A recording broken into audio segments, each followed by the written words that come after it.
All right, I am recording now. So I'm going to introduce the podcast. I'm calling the podcast Zero Takes, Zero Space Podcast. I like that. It's fun. Uh, so this is going to be just like a test run to see just see how it works, see if people are interested. I don't know, just see how things go. With me, I have two guests. We've got Soap from Zero Space, and War Tank Prime. Soap, you want to introduce yourself in whatever manner you feel like? Sure, yeah. Hi, I'm Soap. I'm a longtime RTS fan for, gosh, I don't know, 30 years or so. Been playing RTS games. And I am a huge fan of Blizzard-style RTS games, so I've really loved ZeroSpace ever since I saw the Kickstarter, became a mod on their Discord, and now get to work with the team on onboarding and um, game design. So it's a lot of fun. Cool, cool. War Tank, do you want to introduce yourself? Yeah. So I'm War Tank Prime. I'm a RTS gamer from Miami, Florida. I've been playing RTS since 1999 with StarCraft and Command and Conquer Generals, then StarCraft 2, and pretty much now Zero Space and Stormgate, and whatever other new stuff. Been trying Bar and other stuff. So yeah, it's looking good for RTS now.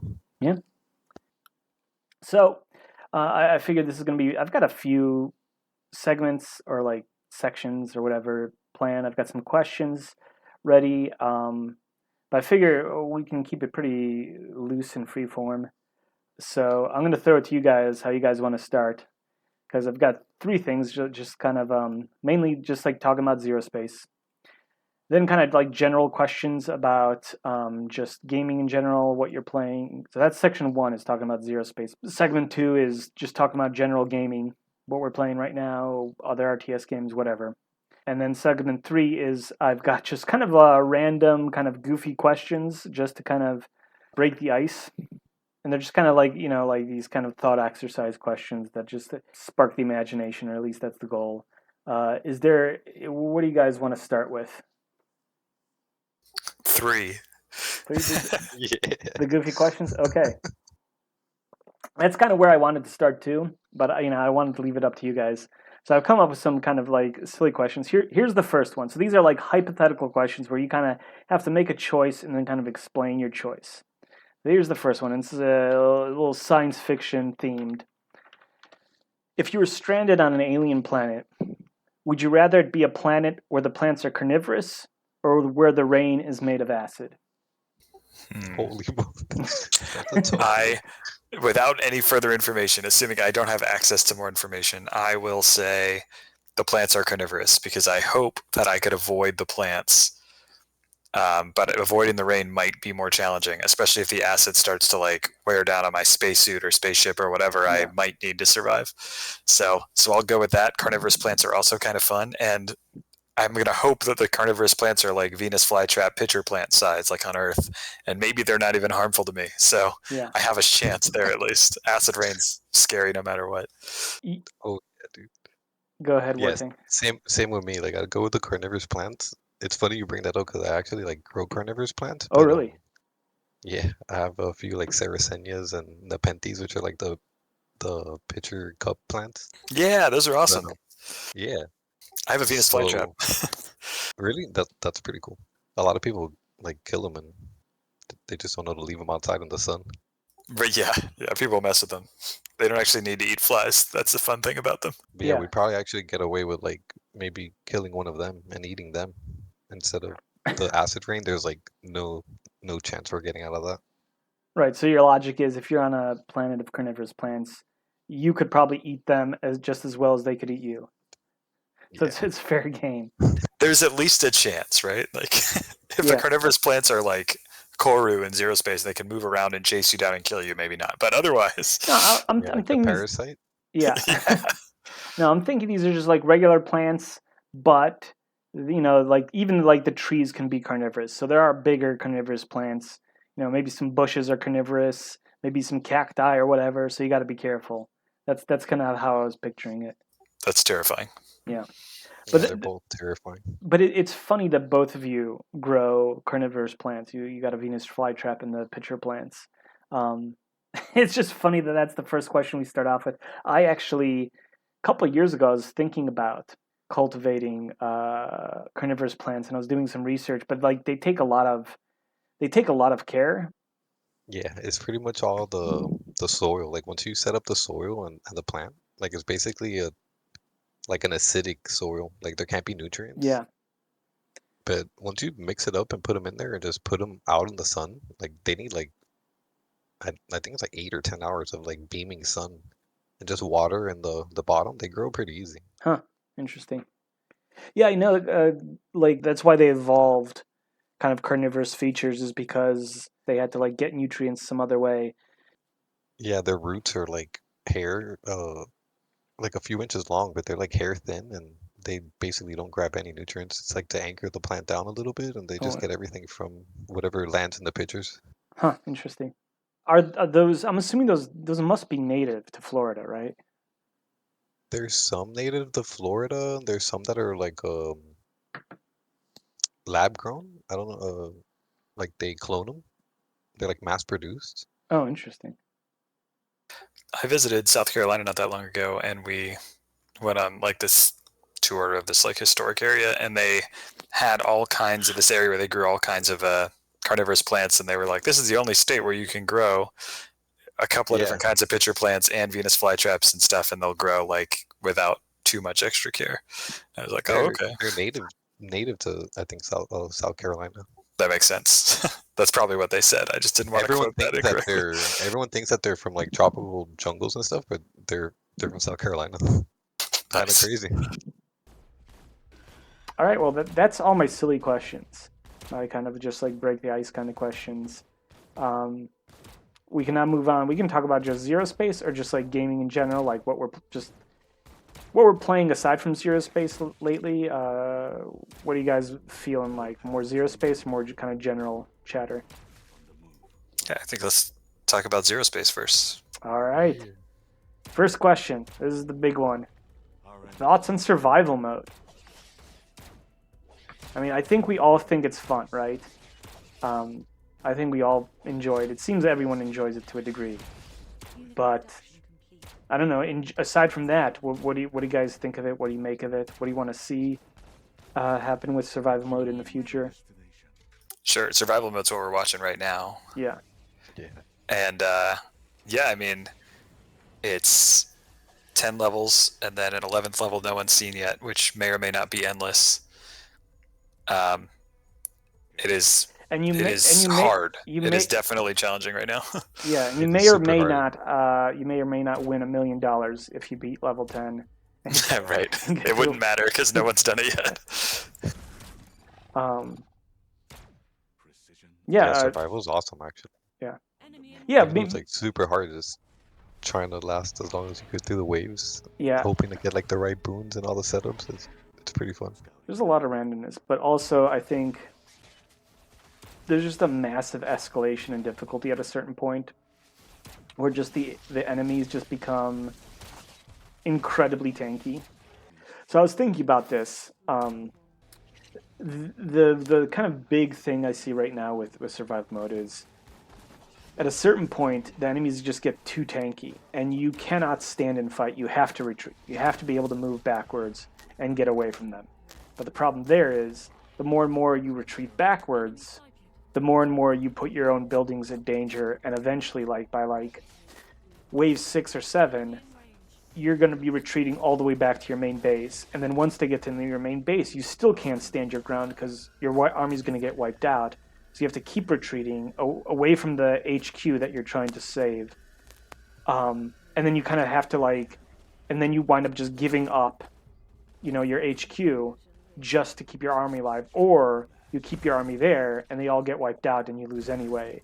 And I think that, that's why a lot of people by like wave 7, I think people are camping the spawn points because that's the only way to survive those waves. The only way you can like fight the enemy waves without having to constantly retreat backwards and backwards and backwards and sacrificing all your buildings. I don't know. Is that kind of like that's my take on it? That's the way I see it. I don't know if you guys see it differently.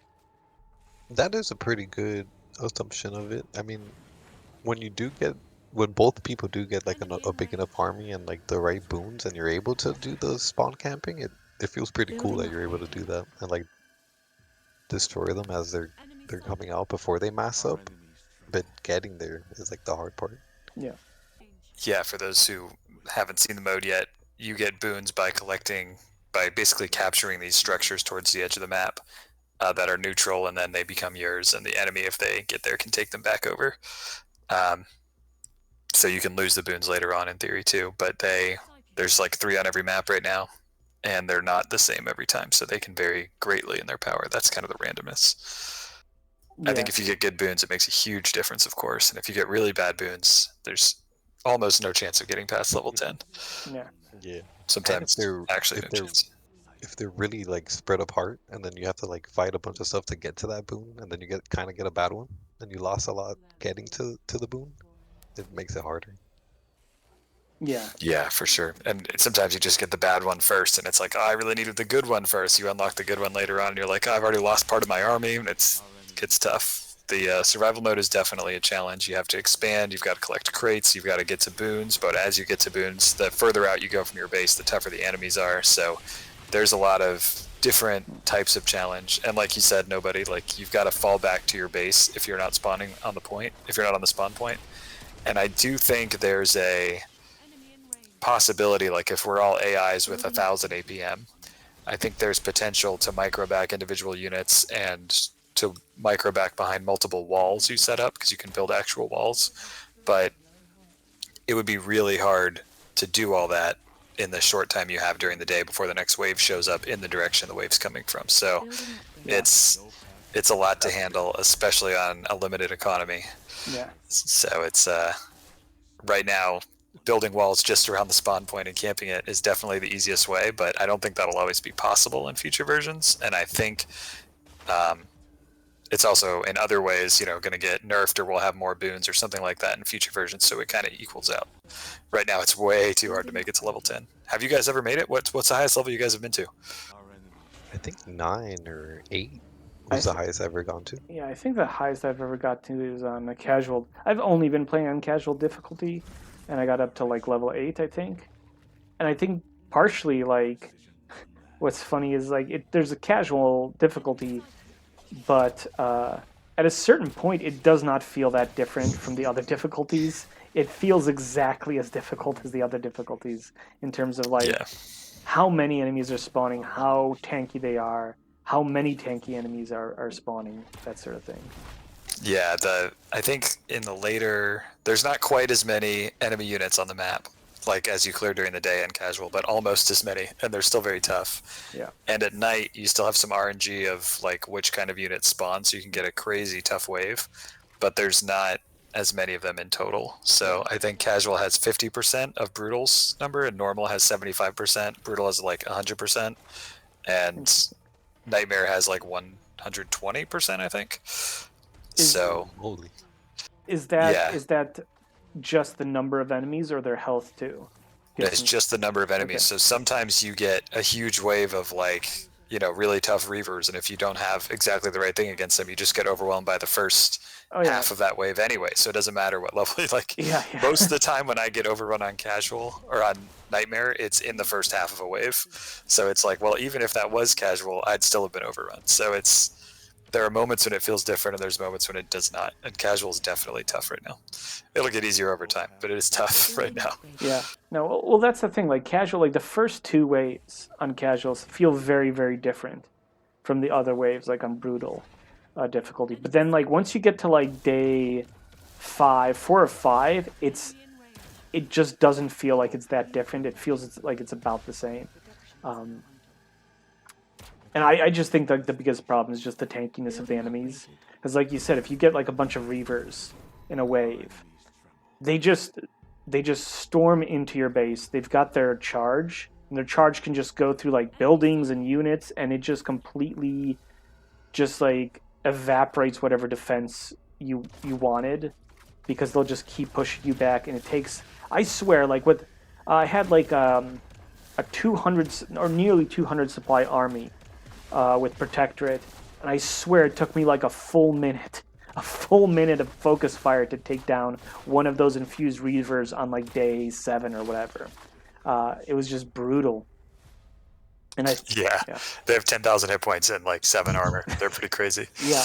So yeah, I think in the future, definitely, I think those units definitely need to be less tanky. I think that's the biggest.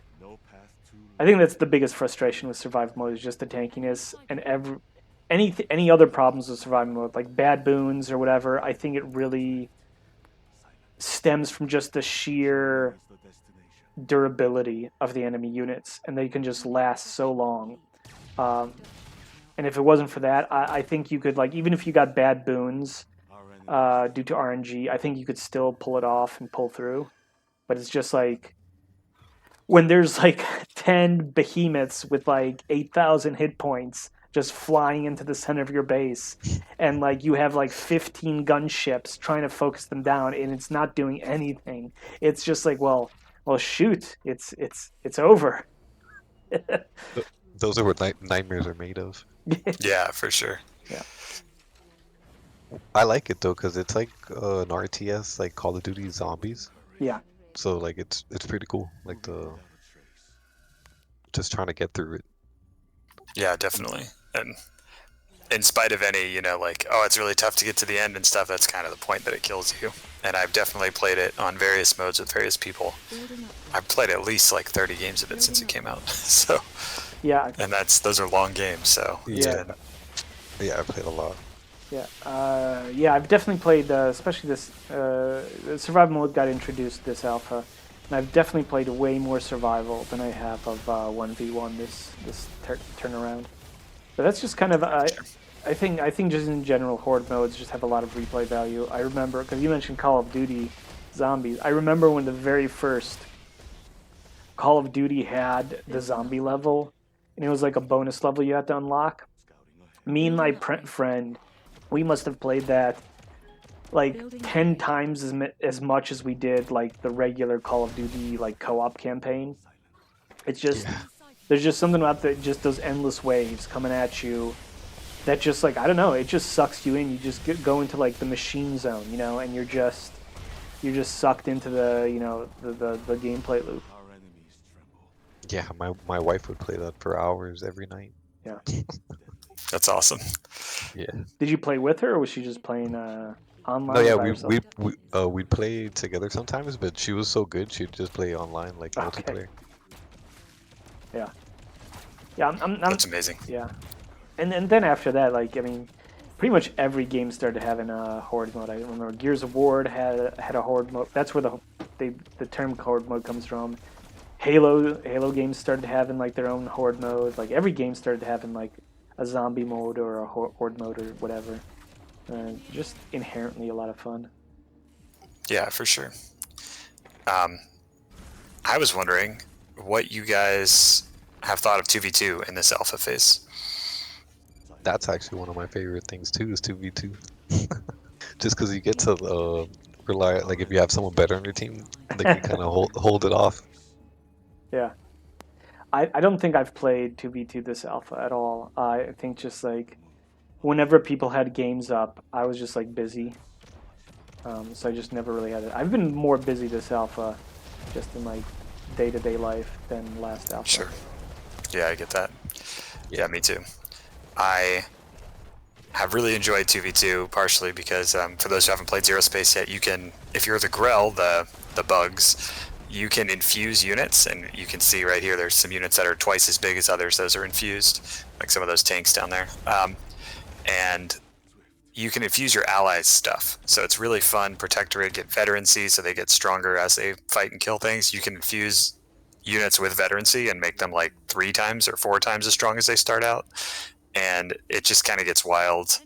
And everybody has some synergies like that. Legion can give their energy back to any unit, not just their own units with their towers. So everybody has some cool, fun synergies you can do only in team games, and I really enjoy that stuff. I think the nutrition pods. No, I was just gonna say the nutrition pods with Grill also to heal. Yeah, like the Grill depots. Yep, they heal everything. It's really nice when you're not Grill to get those heals. Yeah, and the grass heals too, right? But only units, right? Yeah, the grass heals units. I'm not sure if it heals non-grill units, but now that you mention it, it'd be interesting to see all these things to still test out in team games. Um, yeah, I think some of my favorite games have been playing with just like an easy or medium AI opponent against two players, or playing against, some really good players with two of us and just an AI on their team. It's kind of, the AI is good enough that when you put it on harder difficulties, you can usually find a good match even with only three people. And I kind of enjoy those games too, because if you're the one, you feel like you have to do everything, even though your allies there helping a little bit as the AI.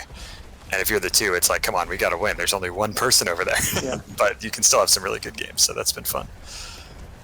Yeah, the 2v2s that we've had have actually been very like action packed, like on both sides. Like the fights get crazy, the taking control of the towers. Yeah, those experience towers, you can fight for them all game, which is pretty cool. Oh, on screen, somebody just captured a boon, so you can see their heavy units deal more damage now. So that's a good example of what that looks like Or I in think survival mode. I don't think that was heavy units. Hold on. Let me scrub backwards. Yeah, it's buildings. Buildings have 100 attack speed and a plus 800 range. Oh no, that's much less good, but still one of those boons you can get. Yeah. It's one of those that like sort of feels good. Like it's good in theory because like not so much for Legion, because Legion doesn't really have a lot of defensive structures except for obelisks, and you need power to summon those. But Grell and Protectorate, they can build defensive buildings. Like right now on the screen, I'm just upgrading my cultivators to be defensive structures, kind of like if anyone's watching this and they don't know how ZeroSpace works, but knows how StarCraft works, StarCraft 1, it's kind of like upgrading your creep colonies to sunken colonies or spore colonies. So in theory, that boon that like increases the range and attack speed of your buildings is good. Like in theory, or in any, I guess in any other mode, it would be really good. Like plus 800 attack range and plus 100 attack speed for stacked defense is like crazy. Except in this mode, it's almost useless because, as I mentioned before, and we're probably going to see that happen right here. We're going to see all that static defense that I built up. It's just going to get absolutely demolished by this army that's coming through. And so that's why it's not useful. It's just because, again, everything is so tanky that there's just nothing you can do. Like, you can put all the static defense in the world you want. You can spend all your money. You can spend 10,000 hexite building static defense, and it just doesn't matter because the enemies just bulldoze their way through everything. It's just brutal. Especially that guy. The parasite right there. I feel like the AI is like learning like in the Terminator though, because I played like a brutal game versus a brutal AI 1v1 the other day, and I got into like a 40-minute game where I was like, man, I'm gonna beat him, and then he's like, oh man, I'm gonna lose. It's like it was like teeter-tottering back and forth like so hard. Well, I think in 1v1 the brutal AI does cheat, and it's able to just like build stuff even when it doesn't have resources. That's probably part of it right there. It's great practice though. Like I feel like the AI in this game is like super, like it keeps you on point. Yeah. You're learning something pretty much too. Yeah, the AI is getting small buffs all the time too. It's getting smarter over time. Not like within the game. It's not a learning AI in game, at least not now. But like it didn't used to use heroes very well, and now it's getting a bit better with really heroes. Good with the heroes. They actually come in and harass and stuff. And yeah, units didn't used to avoid AoEs either, and they still don't do it as well as like a human would usually, but they don't just blindly throw all their stuff away anymore. They'll like dodge some stuff and come in from multiple angles. So when they're also cheating with their resources, it gets really tough to hold against those higher level AIs. It's definitely more of a challenge than in any of the other new RTSs that I've played. It's kind of crazy. What goes behind that, like the coding and stuff for that? Yeah, I think Marv has done most of that coding. He's the chief technical officer and CEO, and he has programmed like 9 different levels of AI, if I'm not mistaken. The one that I think is the most interesting, even though it's not the toughest, is the adaptive AI, which will match your supply, or will attempt to. So it'll never have more supply than you by much anyway.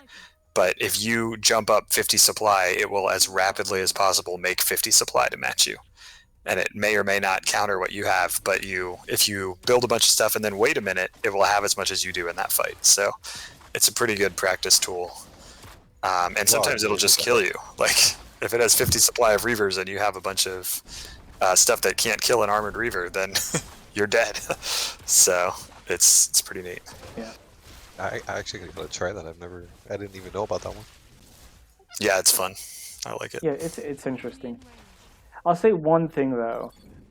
One thing I don't like about the AI in 1v1 ZeroSpace is it does have a tendency of falling into a pattern of just sending like instead of like building up an army and then coming at you, it'll have a tendency of just sending units at you like 2 at a time, 3 at a time. But anyway, I don't know. I have not really played much against AI this alpha. I do remember we did play a 2v2. I forget who it was, but it was me and them versus you, Soap. And you had like some sort of AI, and it was doing that. It was just sending three.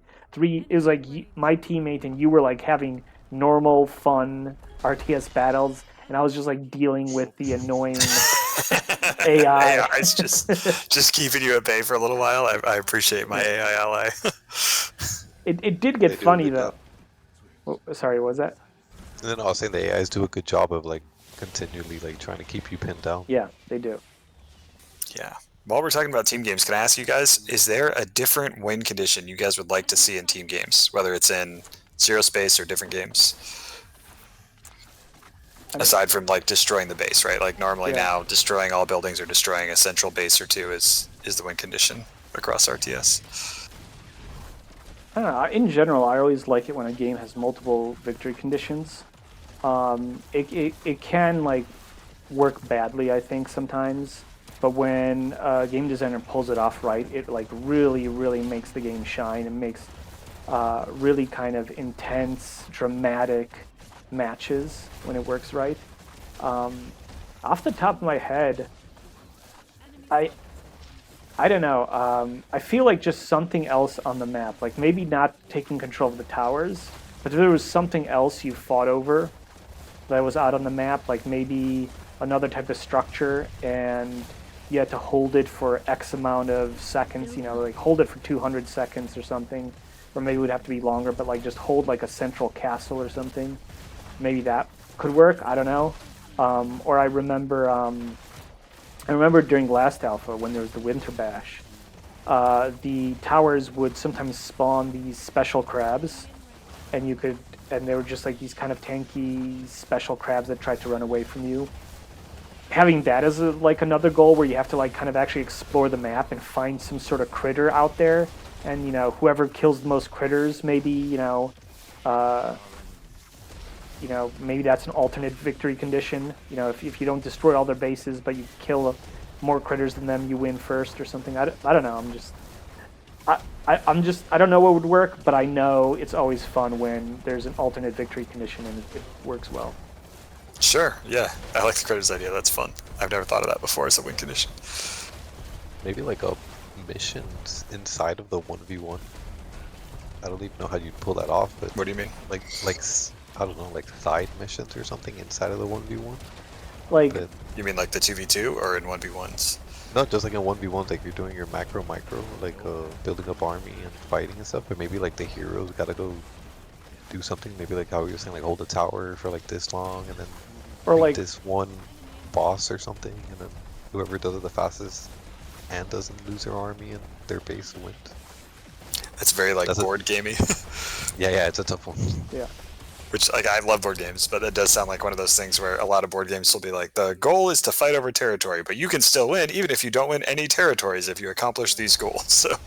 So it sounds like that kind of a situation, which maybe, that could be interesting. It also sounds like quests, like the idea of quests sort of sounds like what boons are in survival mode. That's kind of what they are, right?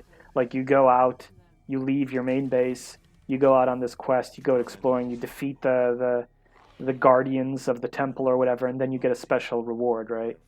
Yeah, that is pretty true.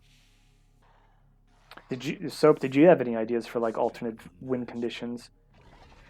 Yeah, no, that's a good point. No, my ideas are pretty, generic ideas of things like King of the Hill or capture multiple points for longer, like I always think of like Arathi Basin, but a lot of games have done it where you have multiple capture points, Yeah. A, B, and C or something.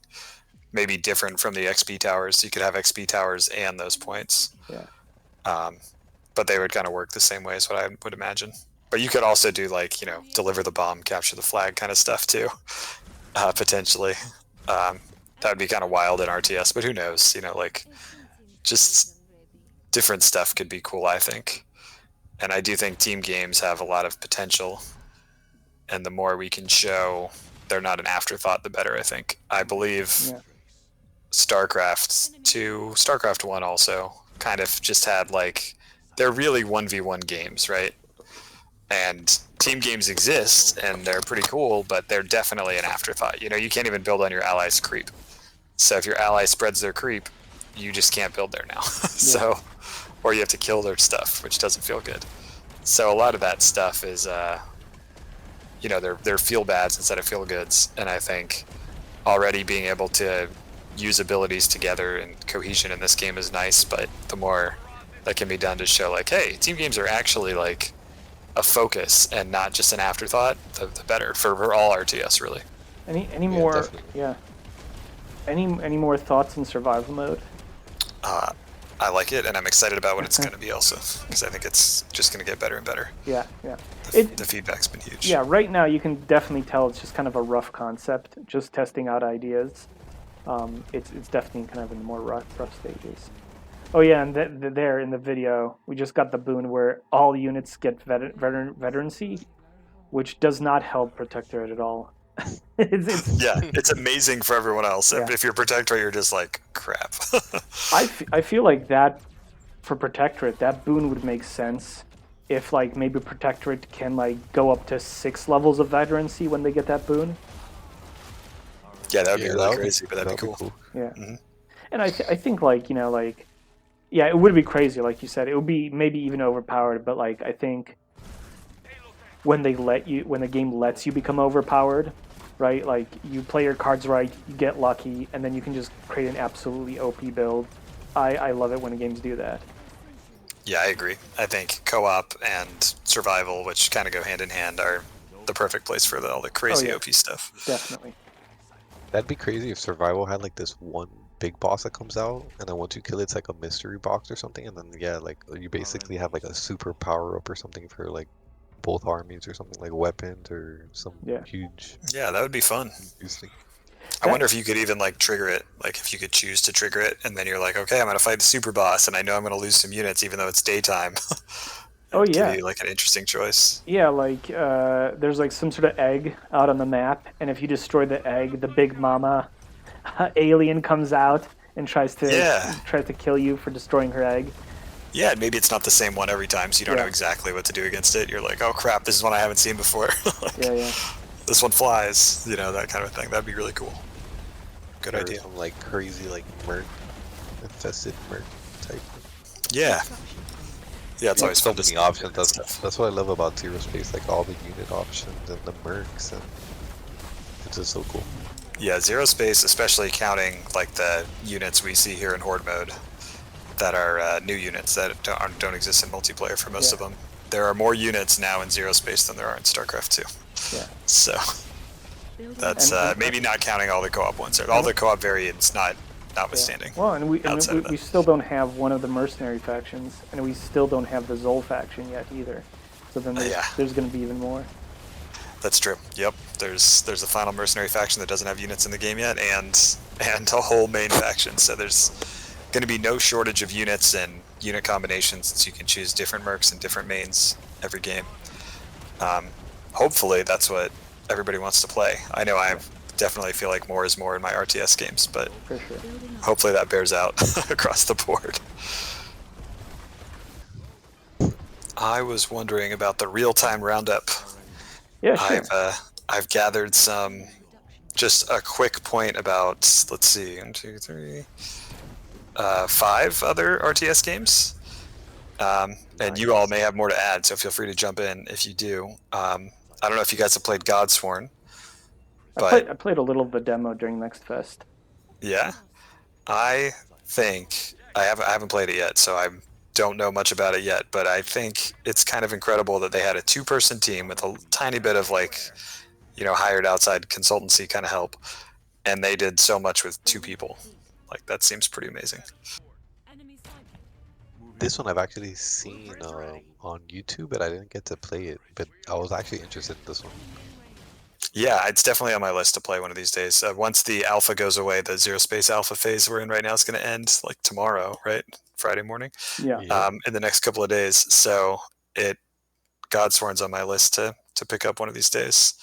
Manor Lords also one-person team with some, part-time help on the outside toward the end.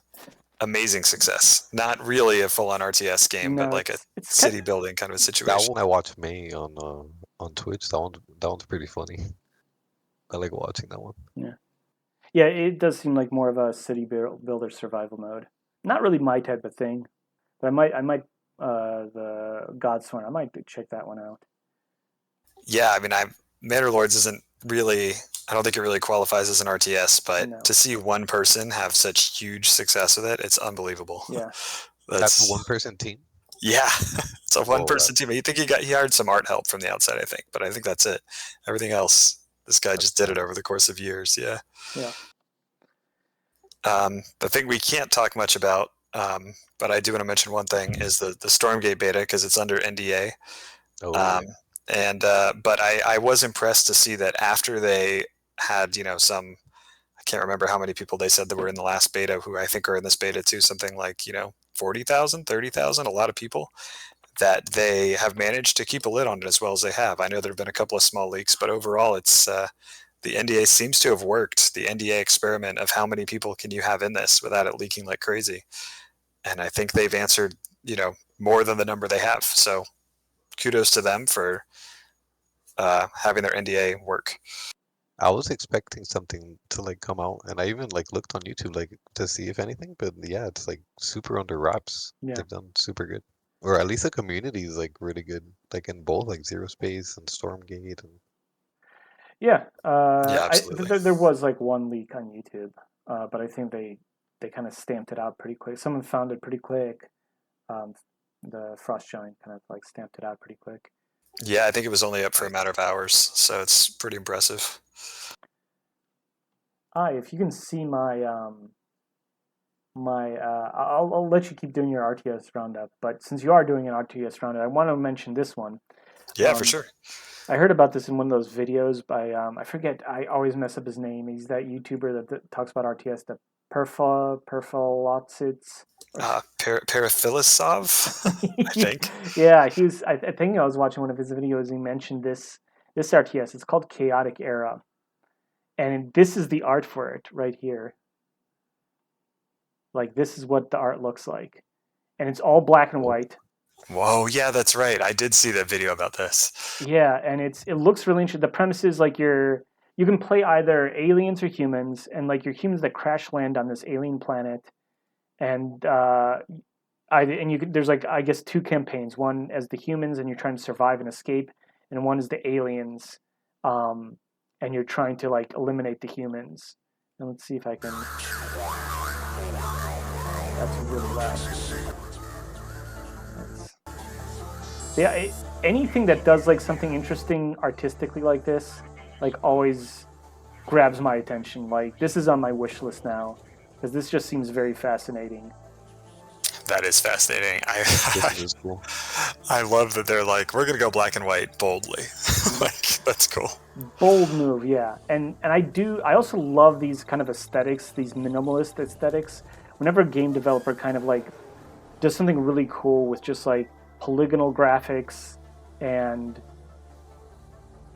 just kind of like it feels like something that oh man, do you remember an old RTS game called Darwinia at all? I've heard of it, but I have never played it.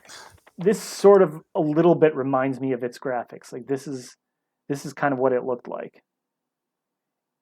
Nice. That's exactly what I was thinking about. Yeah, kind of a and evolutionary absurdity. Yeah, I love this aesthetic. I love this like old school kind of graphical aesthetic. Like you could imagine this being in like maybe like a PS2, era machine. Yeah, absolutely. Speaking of different aesthetics too, the 9-bit armies, I believe it's out now. And I've heard some really mixed reviews about it. It's 9-bit armies a bit too far, which I think is a hilarious subtitle, like my favorite RTS subtitle probably ever. Um, and they have a couple of videos where they'll show you have 100 little infantry guys on a bridge, and one ship is able to kill them all by hitting the bridge with a bunch of missiles, which has a very sort of infantry can all get run over by one tank CNC feel. The graphics are very much 8-bit. And I do think it has I think there's two sides to that, right? There's the person who goes, I built 100 troops and they all just died. I hate this game. And there's the person who goes, I just had a cool moment and killed 100 troops and I love this game. And I think it's kind of awesome. Like, look at it. This is one I may also pick up just because it's wild like that. And I at least want to try it. Yeah, Yeah, it's I'm it's definitely getting that. it's a little too cartoony for me. Me too. That's true. And it's funny. Like it's funny how the setting of a game can kind of like make or break your interest in it. And generally, I dislike games that have. Oh, this is funny. They're getting eaten by sharks. Yeah, exactly. It's so wild. Generally, I dislike games set in a realistic setting or like a modern day setting. But I really like science fiction and fantasy. So yeah, I don't like that's the thing. Like this is a little too cartoony for me, but then it's also more of like a modern day realistic setting, which just for some reason just makes me lose interest. I don't know why. Yeah, I think exactly what you said is why I haven't picked it up yet. That and, there's other alphas and betas going on that are more Yeah. interesting right now. But I, it's intriguing enough that I may try it anyway one of these days. Yeah. I think Godsworn's before it on the list for me, but it's wild. I love the sharks eating people, eating your people and stuff Yeah. like that. That's so fun. I just have one more on my list, and if you guys have anything else to add, please do. And it's Homeworld 3. Homeworld yeah. 3 is out. I have seen that I've heard that it got better since it was in its latest testing round when they pushed back the release date a little bit because they got some really tough criticism. So Yeah. improved is what I've heard, but I've also heard a lot of people say that the reason they loved Homeworld is because they had space physics where your ship moves in any direction, will face the direction it's moving, and will kind of continue floating after it stops. And that those space physics, as someone put it, have been replaced with submarine physics, where it kind of tilts upward or tilts downward, but there's kind of a clear up and down, and it doesn't really feel like you're in outer space. Things move a little slow, just that kind of a thing. And I thought that was a really interesting way to put it. And a lot of people have given it the criticism that it just doesn't feel right and that it's very expensive. Well, everything's expensive these days, right? A lot of things are expensive these days. But when you're in a world where there's RTS games coming out that are free to play, it's tough to be a high box price game. Yeah. Well, I don't know. Because I recently was playing through at least Homeworld 1, and I was playing on like the classic graphics with the classic engine. Played a little bit of the demo of Homeworld 3. It didn't feel that different to me from what I played in the demo from what I was playing in Homeworld 1. Well, that's good, and maybe that is the thing. The end goal and how it is working ultimately. Yeah. I've not played a ton of Homeworld. I didn't love Homeworld 2 when I picked that up.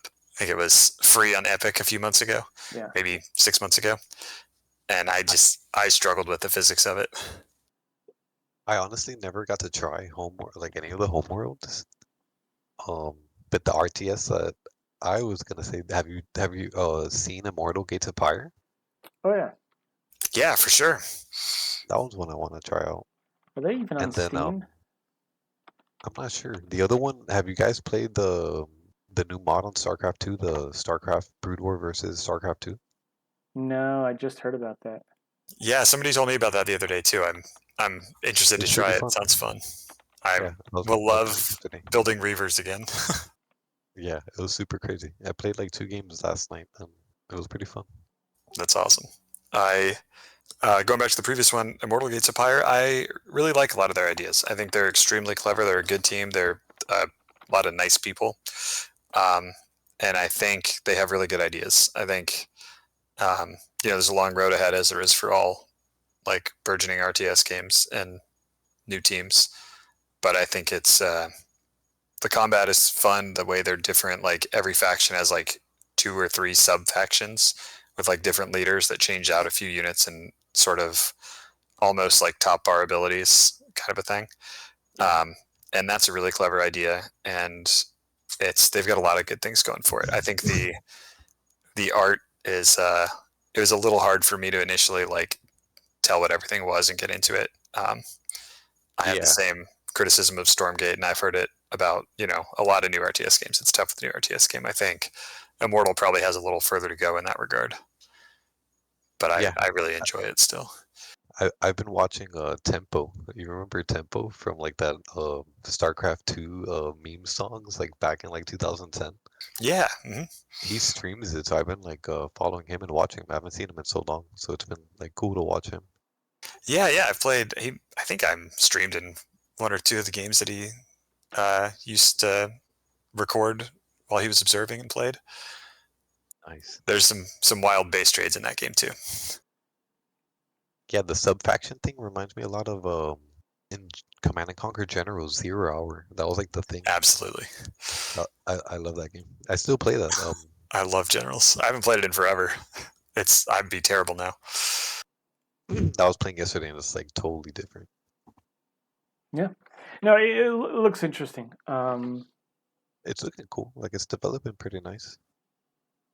Yeah, and I think they initially came out with like all the stuff that was partially developed, and they got a lukewarm response because people were like, "This isn't done," and they're like, "We told you it wasn't done. It's our earliest alpha." And so I think they have a lot more stuff they're working on that's like hidden away from the public for now.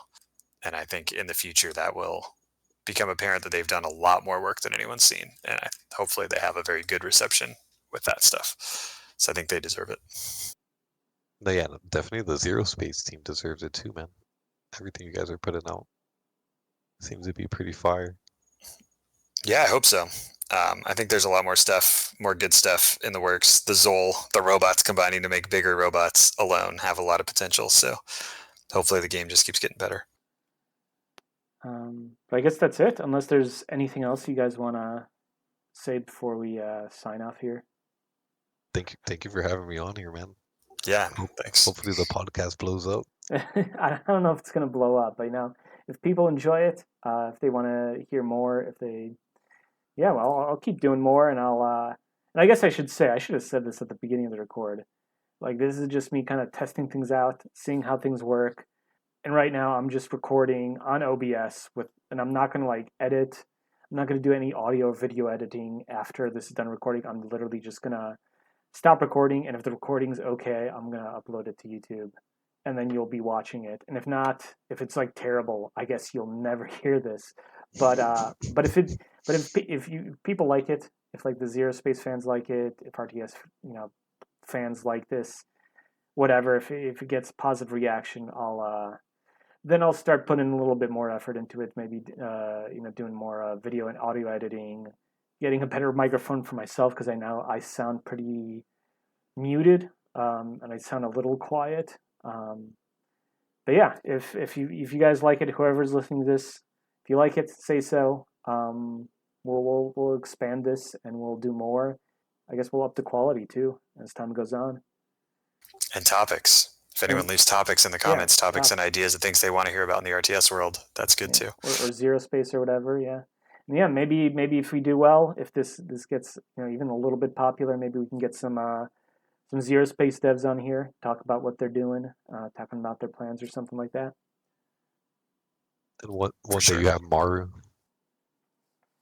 That's right. Then Maru. That's where it goes after that. All right, cool. Well, thanks, Soap. Thanks, War Tank, for coming on and chatting with me. And yeah, I guess that I will stop the recording now. Anytime, man. Thank you so much. See ya.